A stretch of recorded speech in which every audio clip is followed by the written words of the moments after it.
Assalamualaikum warahmatullahi wabarakatuh. Apa kabar kalian semua, wahai ulul albab? Semoga di hari yang mendung ini, di Surabaya mendung bos, kita semua dalam keadaan sehat walafiat. Dan semoga kalian-kalian yang masih jauh jodohnya, belum kelihatan, semoga Allah segera mendekatkan jodoh kalian yang terbaik buat kalian menurut Allah Subhanahu wa Ta'ala. Semoga kita semua dilancarkan rezekinya oleh Allah Subhanahu wa Ta'ala, dan semoga kita semua selalu dalam lindungan dan rahmat Allah Subhanahu wa Ta'ala. Amin ya robbal alamin. Waduh bos. Oke gengs, Eh, buku kali ini yang saya rekomendasikan adalah mengenai sejarah Vikings, Thor, Odin, Loki, Heimdall, Bifrost, dan lain sebagainya. Tapi ya, sebelum itu, di video yang telah saya rekomendasikan sebelum ini, yaitu video buku ya mengenai catatan Ibnu Fadlan, Risalah Perjalanan Ibnu Fadlan, saya tidak akan bosan-bosannya kepada kalian menunjukkan buku-buku yang telah saya rekomendasikan kepada kalian yang kiranya masih ada sangkut pautnya dengan buku yang saya rekomendasikan di video-video saya. Oke? Di buku ini ya, di buku ini tertulis bahwa orang-orang Rusia adalah salah satu bangsa yang paling jorok yang diciptakan oleh Allah. Kenapa jorok? Di dalam catatan Ibnu Fadlan, orang-orang Rusia pada masa Ibnu Fadlan itu ke Rusia, mereka itu tidak beristinja setelah buang air besar atau buang air kecil, dan lain sebagainya. Lalu apakah hanya itu saja yang membuat orang-orang Rusia itu jorok? Oh, tentu tidak bos. Kalian harus baca sendiri di dalam buku ini. Ini buku yang sangat recommended, buku yang ciamik bos. Kalian harus dapatkan buku ini. Kalian harus memiliki buku ini. Ya. Jadi di dalam catatan Ibnu Fadlan, ketika Ibnu Fadlan pergi ke Rusia pada masa itu, Ibnu Fadlan menuliskan bahwa orang-orang Rusia itu adalah orang-orang yang jorok, bos. Joroknya gimana? Yaitu tadi telah saya sebutkan bahwa mereka tidak beristinja setelah buang air besar atau buang air kecil, dan kejorokan-kejorokan lainnya kalian harus baca sendiri di dalam buku ini. Lalu di dalam di dalam buku ini tuh ada kemiripan dengan film The 13 Warrior. Seperti yang telah saya katakan di video-video sebelumnya. Di dalam buku ini pun ada catatan, maksudnya ada kesamaan antara catatan Ibnu Fadlan dan adegan, salah satu adegan di film The 13 Warrior, yaitu adegan di mana orang-orang Northmen ya, orang-orang Viking itu mereka cuci muka, buang ingus, kumur di satu baskom. Ya. Setelah ada baskom diberi oleh salah satu budak perempuan atau pelayan perempuan, lalu ada orang kumur, cuci muka, lalu kumur, air kumurnya ini dibuang di baskom itu. Mereka pun membersihkan ingus di baskom ini. Setelah selesai dikasihkan kepada kawannya. Kawannya tadi juga cuci muka. Cuci muka air yang ada ingusnya tadi, bekas cuci muka kawannya yang satunya itu. Dan itu seterusnya. Di dalam buku ini pun ada catatan yang seperti itu, sama. Nah, jika catatan ini sama dengan The 13 Warrior, apakah Ibnu Fadlan itu telah mencapai orang-orang Viking? Apakah Ibnu Fadlan telah mengunjungi Viking? Untuk mengetahuinya, kalian tentu baca sendiri di dalam buku ini, bos. Kalian beli buku ini, kalian dapatkan buku ini, lalu kalian baca, bos, sambil ngopi. Jadi adegan The 13 Warrior tadi, jika kalian sudah memiliki filmnya atau yang belum memiliki filmnya, itu ada di menit ke-8 detik ke-53. Ke-58. Di situ ada adegan yang cuci muka, buang ingus, kumur, dibaskom itu, lalu gantian dan seterusnya. Itu ada di menit ke-8 detik ke-58 ya. Lalu masih di buku ini ya, halaman 160. Nah, ini ya. Saya bacakan sedikit kutipan yang ada kemiripan dengan salah satu adegan di film The 13 Warrior ya. Ini kutipannya ini banyak, tapi saya hanya mengutip sebagian, bos. Seperti ini. Diceritakan kepadaku bahwa mereka melakukan sejumlah ritual ketika pemimpin mereka meninggal. Paling tidak membakarnya. Itu halaman 160. Lalu di halaman 161, ketika salah seorang pemimpin mereka meninggal, keluarganya akan bertanya kepada para budak laki-laki dan perempuan yang dimilikinya, siapakah di antara kalian yang bersedia mati bersamanya? Kemudian salah seorang dari mereka menjawab, saya. Ketika budak tadi itu bersedia, maka dia tidak boleh menarik kata-katanya. Nah, lalu ketika itu lalu dibakar bersama yang meninggal itu tadi. Dan itu ada di adegan The 13 Warrior ketika Wolfguard ya, ayahnya itu meninggal kan juga begitu. Atau kalian juga tonton serial Viking. Di serial Viking pun begitu. Jika ada salah seorang pemimpin yang meninggal, lalu dikatakan, siapa yang ingin mengikuti pemimpin itu ke Valhalla? Jika ada yang saya, itu ikut dibakar. Jadi kalian tonton The 13 Warrior dan kalian tonton serial Viking. Serial Viking ini 18 plus blos. Blos sampean bos. 18 plus.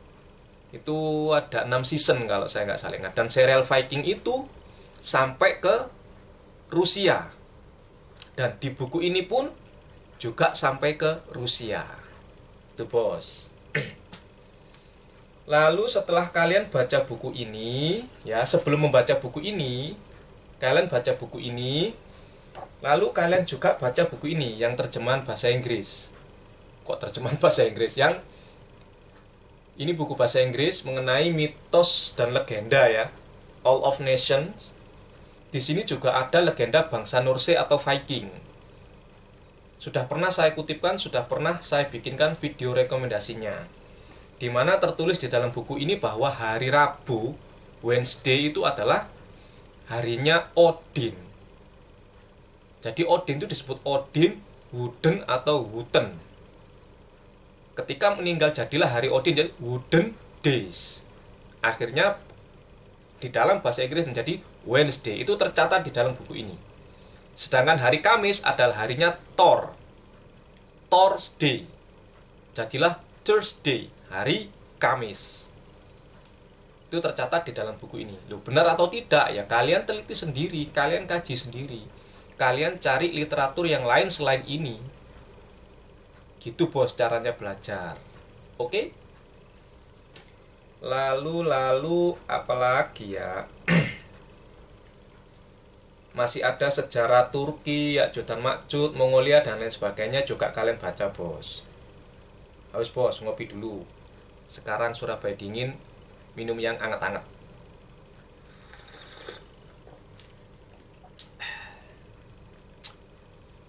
Mantap bos. Oke ya, kita langsung.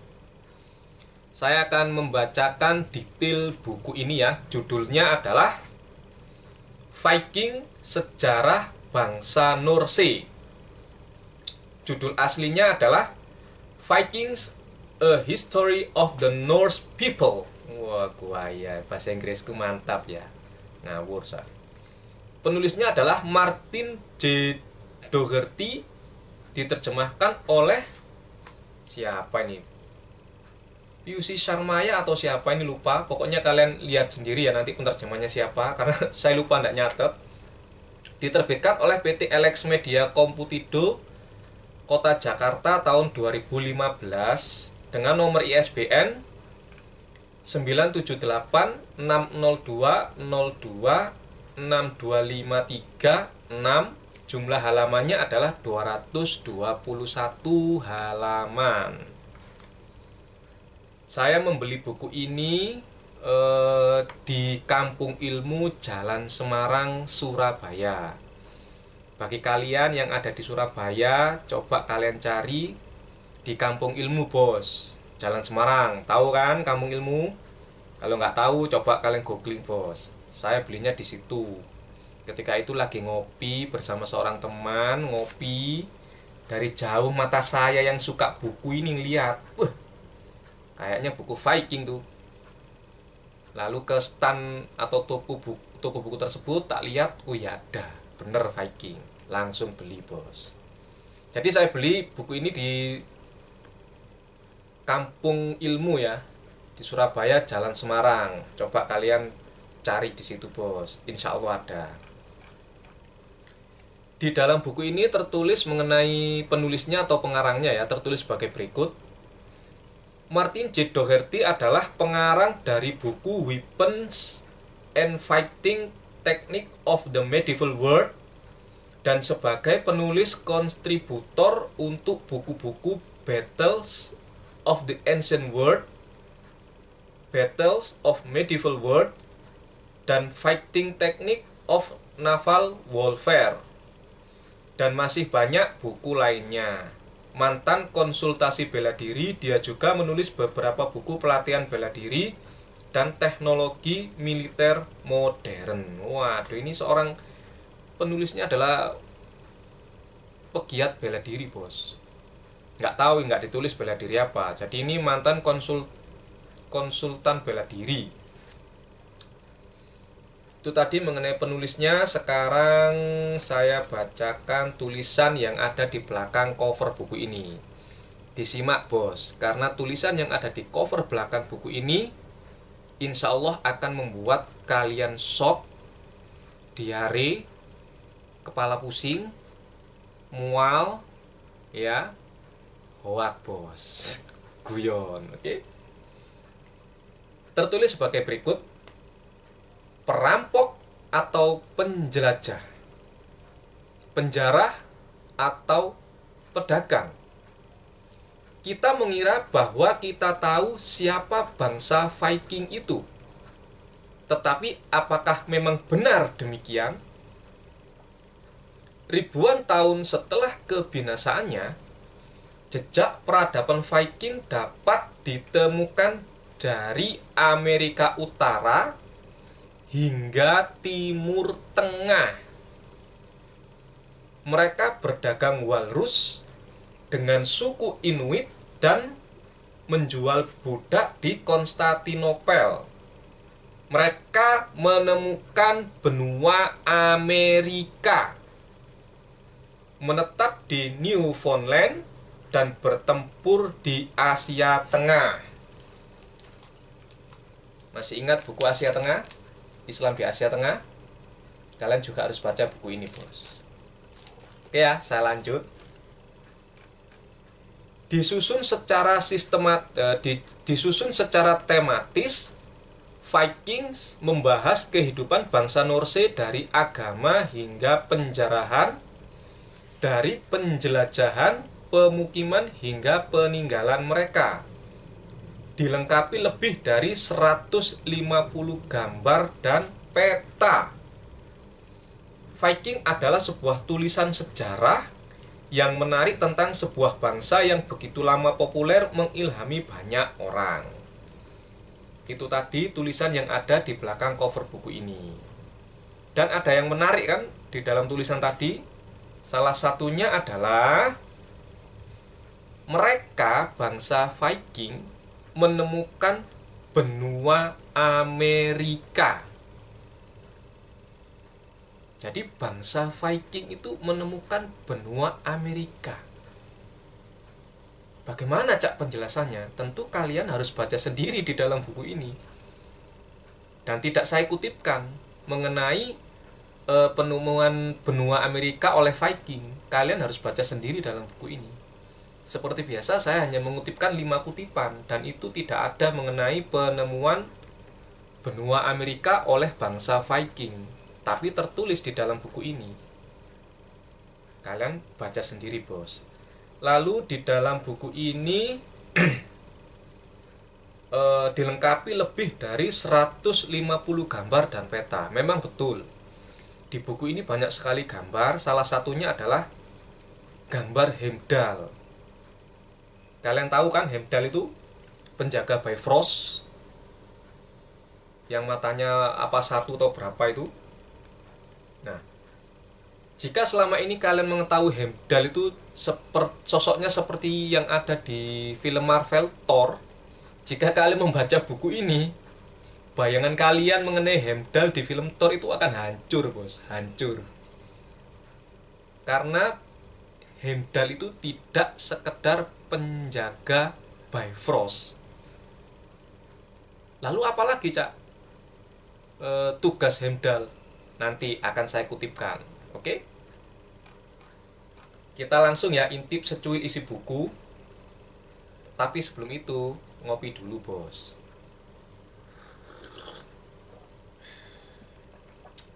Mantap bos. Kutipan pertama yang saya pilih, manusia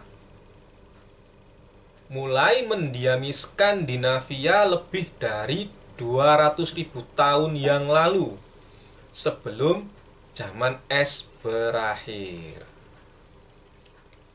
Mengenai Skandinavia ini, saya kan sudah merekomendasikan kepada kalian mengenai sejarah Nabi Adam yang agak lain, yaitu sebuah buku yang berjudul Para Penghuni Bumi Sebelum Adam, karya Mukti Ali.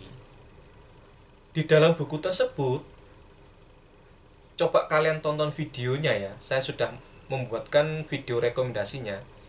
Di dalam buku tersebut tertulis bahwa surga tempat turunnya Nabi Adam itu di Skandinavia. Bukunya mana? Lupa bos, taruhnya bos. Aduh, di mana bukunya ya? Adam. Saya lupa bos naruhnya. Jadi menurut Mukti Ali, bahwa surga turunnya Nabi Adam adalah di Skandinavia. Skandinavia itu adalah Finlandia, Irlandia, Swedia, Norwegia, dan Denmark.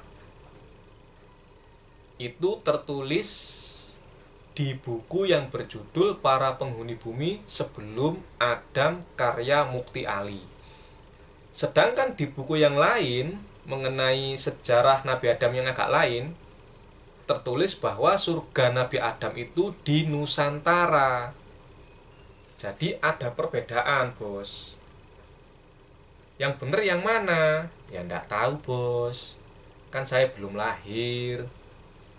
Untuk mengetahui hal itu tentu membutuhkan waktu yang tidak sedikit untuk melakukan penelitian. Tapi setidaknya kita memiliki literaturnya mengenai pendapat yang mengatakan bahwa tempat turunnya Nabi Adam itu di Skandinavia. Lalu ada literatur yang mengatakan tempat turunnya Nabi Adam itu surganya ada di Nusantara.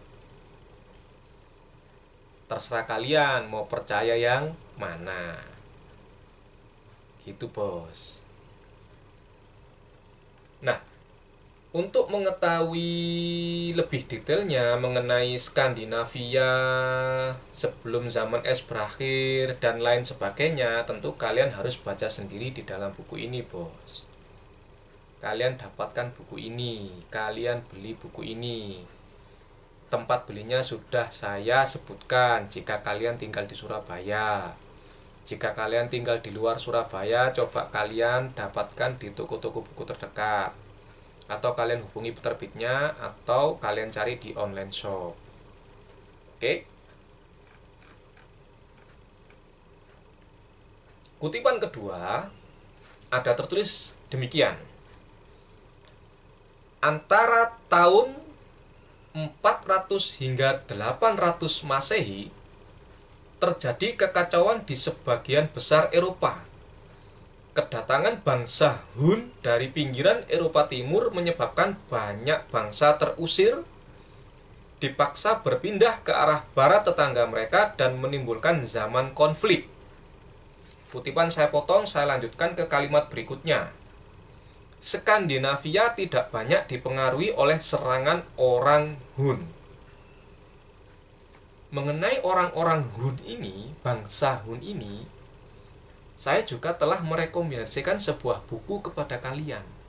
Dan sudah saya bikinkan video rekomendasinya, yaitu sebuah buku yang berjudul Kebudayaan Islam di Kawasan Turki karya Dr. Syafiq Amurni. Coba kalian tonton videonya, bos. Bukunya tak taruh mana, bos ya? Wah, ini, bos. Ini bukunya. Di sini ada sedikit mengenai bangsa Hun. Jadi sebelum baca buku ini, kalian baca buku ini juga. Baca buku ini juga. Baca buku ini juga. Baca buku ini juga. Atau kalian mencari literatur yang lain yang ada sangkut pautnya tentang sejarah Viking. Itu jos, good, bos. Oke. Sekarang kutipan yang ketiga. Kutipan ketiga, tunggu setelah saya ngopi, bos. Mantap, bos. Kutipan ketiga, Loki, anak raksasa tetapi saudara angkat dalam kurung atau mungkin saudara tiri Odin.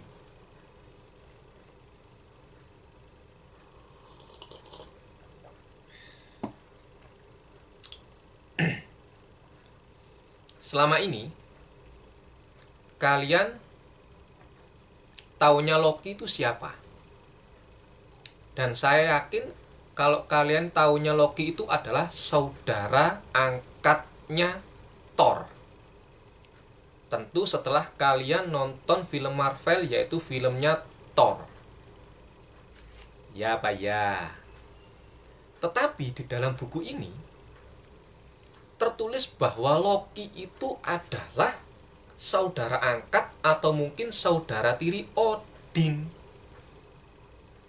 Bukan Thor, bos, saudara angkat atau saudara tirinya Odin. Nah, kalau Loki itu saudaranya Odin, saudara angkatnya Odin atau saudara tirinya Odin, berarti kan pamannya Thor.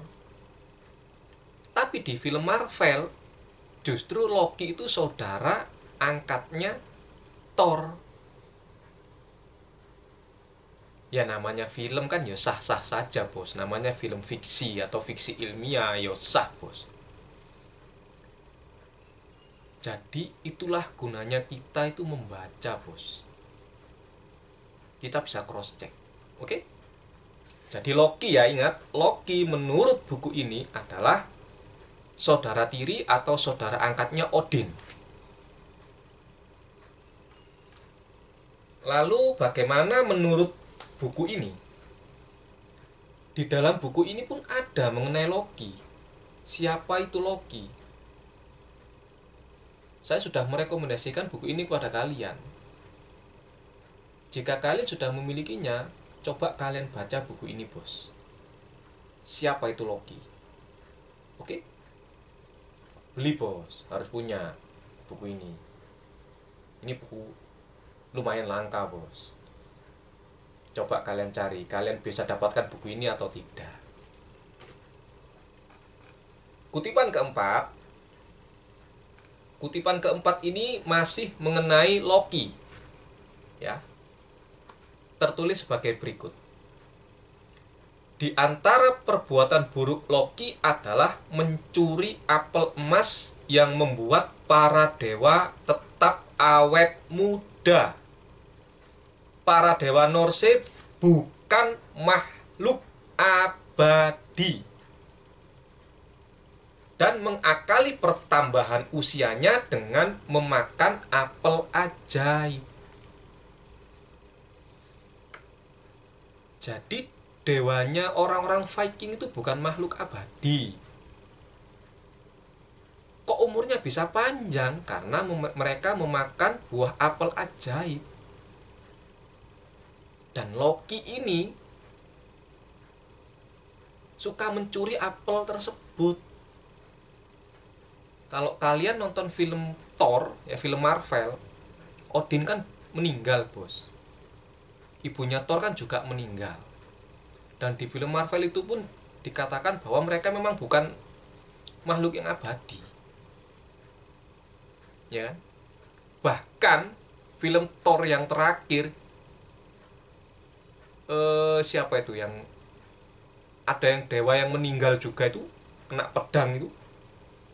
Lalu yang kena petir atau halilintar itu siapa? Zeus atau siapa itu yang meninggal juga itu di tangan Thor. Lah wong dewa yang mati, bos. Tapi ada yang menarik mengenai kisah Loki yang mencuri apel emas. Jika kalian seumuran dengan saya, ya, pernah menonton serial Keras Sakti. Kalau saya tidak salah ingat itu serial Keras Sakti yang pertama kali ada di layar kaca. Kalau nggak salah di Antv. Di situ dikisahkan Sun Gokong mengobrak-abrik kayangan dengan memakan semua buah persi. Dan buah persi itu adalah salah satu cara agar dewa-dewa menjadi panjang umur. Jika di serial Keras Sakti bahwa buah persi yang membuat para dewa itu panjang umur, sedangkan di dalam buku ini yang membuat para dewa Viking panjang umur adalah apel ajaib. Tetapi jangan lupa, di buku ini perjalanan Swancang atau Biksu Tong Samcong ke barat, beliau itu seorang diri. Sun Gokong, Patkai, Wuching itu tidak ada. Coba kalian baca buku ini. Dan ini sudah pernah saya bikinkan video rekomendasinya.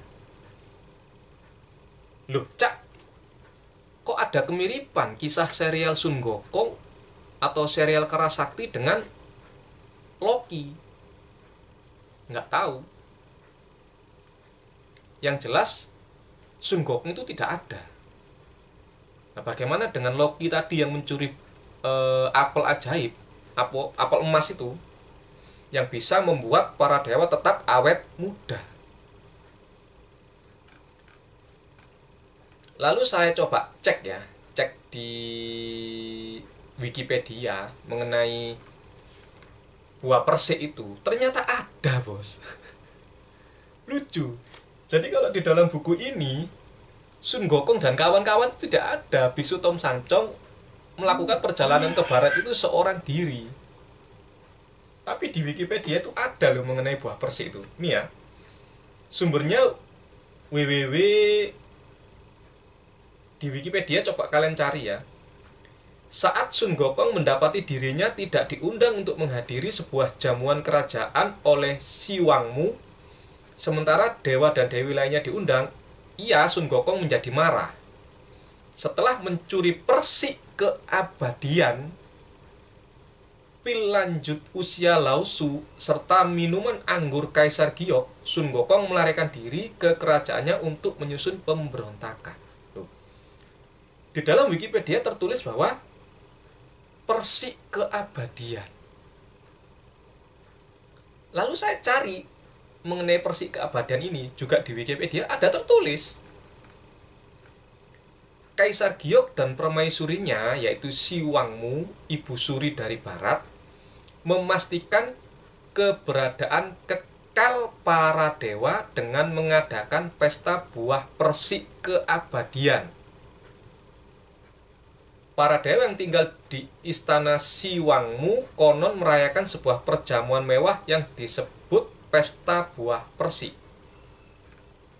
Para dewa menunggu 6.000 tahun sebelum berkumpul untuk pesta megah ini. Pohon persik mengeluarkan daunnya sekali 1.000 tahun dan dibutuhkan 3.000 tahun lagi agar buahnya matang. Keren ya. Kisah Sun Gokong itu tidak ada, tapi tertulis di Wikipedia. Dan kisah tentang buah keabadian para dewa antara serial Kerasakti dengan buku ini, yaitu tentang Loki, itu juga sama. Bedanya kalau di Viking, di Loki itu buahnya adalah buah apel emas. Kalau di Cina adalah buah persik. Mungkin kalau agak ada legenda di Timur Tengah jadi kurma mungkin, bos. Saya tidak tahu. Guyon, bos. Ya, untuk lebih jelasnya kalian harus baca sendiri, bos, di dalam buku ini mengenai Loki tadi. Oke? Jadi Loki itu saudara tiri atau saudara angkatnya Odin. Loki itu nakal. Salah satu kenakalannya atau keburukannya adalah mencuri buah apel emas, yaitu buah apel yang membuat para dewa bangsa Viking itu panjang umur. Oke, bos. Kalian cek juga kisah Loki di dalam buku ini. Kutipan yang terakhir, bos, ya, yang kelima. Yang kelima. Nah, di dalam buku ini tuh ada gambar Heimdall. Seperti yang saya katakan di awal mengenai Heimdall.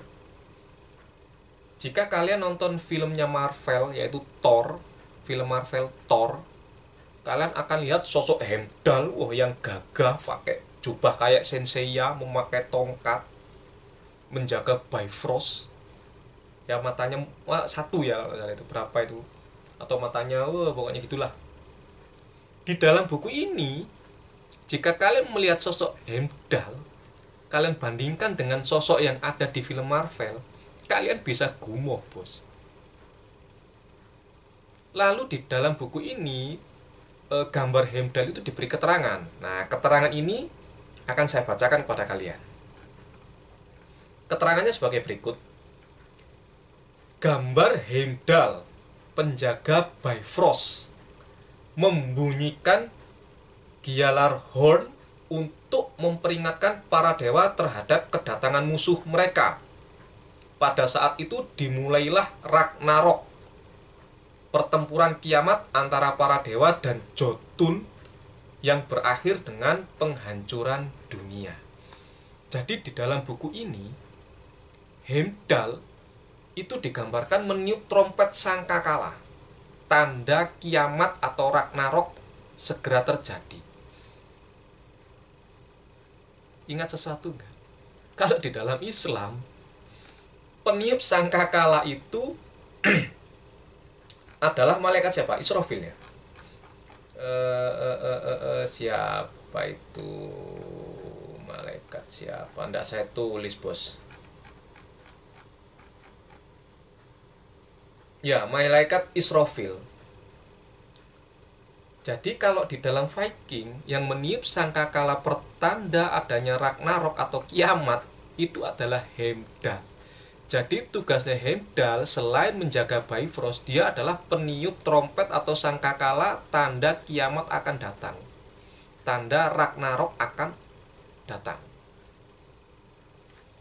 Tadi dikatakan bahwa ketika Ragnarok itu dimulai, maka pertempuran terjadi antara dewa dan Jotun. Jika kalian nonton film Thor, film Marvel Thor, Loki itu kan anaknya penguasa Frost Giants di Jotunheim. Itu, bos. Lalu di dalam buku ini juga tertulis bahwa Heimdall adalah anak Odin. Jadi di dalam buku ini tertulis Heimdall itu juga anaknya Odin. Penjelasannya gimana? Penjelasan lengkapnya tentu kalian harus baca sendiri di dalam buku ini. Ini buku yang sangat bagus, bos. Sangat bagus buku ini. Kalian harus memiliki buku ini. Dan Heimdall ini memiliki 9 ibu. Penjelasannya gimana, Cak? Pokoknya kalian baca sendiri dalam buku ini. Oke? Jadi kutipan 5 kutipan itu masih, waduh, kisahnya itu masih panjang, bos. Kisahnya sampai ke Amerika, Rusia, Inggris, dan seterusnya. Jadi kalian dapatkan buku ini, kalian beli buku ini, coba kalian cari di toko-toko buku terdekat rumah kalian. Kalau nggak ada, coba kalian hubungi penerbitnya. Kalau nggak ada, coba kalian yang tinggal di Surabaya, kalian cari di Kampung Ilmu Jalan Semarang. Kalau tidak ada, coba kalian cari di online shop. Oke? Semoga manfaat. Assalamualaikum warahmatullahi wabarakatuh.